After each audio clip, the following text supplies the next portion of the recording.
આજે આપણે healthy hot chocolate બનાવવાના છીએ। તમે કહેશો કે હોટ ચોકલેટ છે અને એ પણ હેલ્ધી, એ કેવી રીતે બને?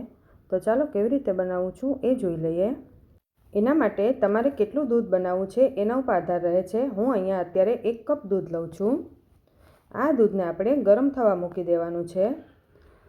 હું 1 ચમચી ધાગા મિશ્રી એડ કરું છું। જો તમારે ધાગા મિશ્રી કે ખાંડ કે કંઈ પણ એડ ન કરવું હોય તો પણ ચાલે, અને તમારે કેટલું ગળ્યું ખાવું છે એના ઉપર આધાર રાખે છે। અત્યારે આપણે ગેસની ફ્લેમ એકદમ સ્લો જ રાખી છે। હવે સ્લો ફ્લેમ પર આપણે દૂધને ગરમ થવા દઈએ। ત્યાં સુધીમાં આપણે એક પેસ્ટ બનાવી લેવાની છે। હવે અહીંયા 4 થી 5 ખજૂર લીધી છે અને થોડા મખાના લીધા છે। તેને અડધો કપ દૂધમાં અડધી કલાકથી પલાળી દીધા હતા।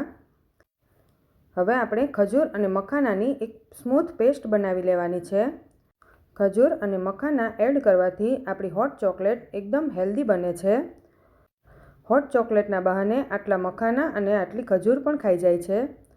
હવે આને આપણે મિક્સર જારમાં એડ કરી દઈએ અને એકદમ સ્મૂથ પેસ્ટ બનાવી લેવાની છે। ત્યાં સુધીમાં આપણું દૂધ પણ ગરમ થઈ ગયું છે। તેમાં 1 ચમચી આપણે કોકો પાવડર એડ કર્યો છે। હવે આપણે કોકો પાવડરને આ રીતે મિક્સ કરતું રહેવાનું છે। થોડી વાર થશે એટલે કોકો પાવડર એકદમ સરસ મિક્સ થઈ જશે। પાવડર આપણો મિક્સ થઈ ગયો છે।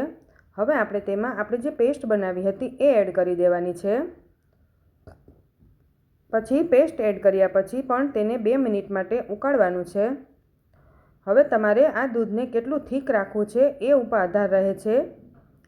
જો તમારે થોડું ઓછું થીકનેસ રાખવી હોય તો તમે થોડું વધારે દૂધ એડ કરી શકો છો। જો તમને અત્યાર સુધીનો મારો વિડીયો ગમ્યો હોય તો એક લાઈક કરી દેજો।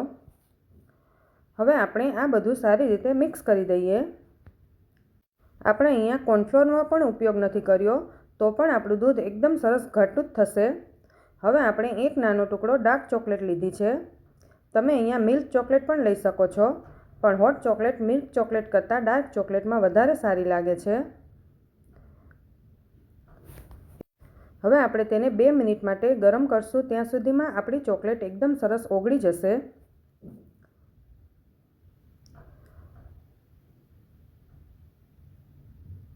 ચોકલેટ આપણી એકદમ સરસ ઓગળી ગઈ છે અને આપણું દૂધ પણ એકદમ સરસ ઘટ્ટ થઈ ગયું છે। તમારે કેટલી થિકનેસ રાખવી છે એના પ્રમાણે તમારે દૂધ એડ કરવાનું। હવે આપણે તેને એક ગ્લાસમાં લઈ લઈએ। વિન્ટર સિઝન છે એટલે આ બાળકોને હોટ ચોકલેટ વધારે ભાવે છે। તેના ઉપર આપણે ગાર્નિશિંગ માટે થોડી ડાર્ક ચોકલેટ એડ કરી દીધી છે। તો બાળકોનું ફેવરેટ એવું હોટ ચોકલેટ તૈયાર થઈ ગયું છે। આ હોટ ચોકલેટ ઘણું હેલ્ધી છે, તો તમે પણ ઘરે જરૂરથી ટ્રાય કરજો। જો તમને મારો વિડીયો ગમ્યો હોય તો લાઇક, શેર અને સબસ્ક્રાઈબ કરવાનું ન ભૂલતા, અને હા, કમેન્ટ કરીને મને જરૂરથી જણાવજો।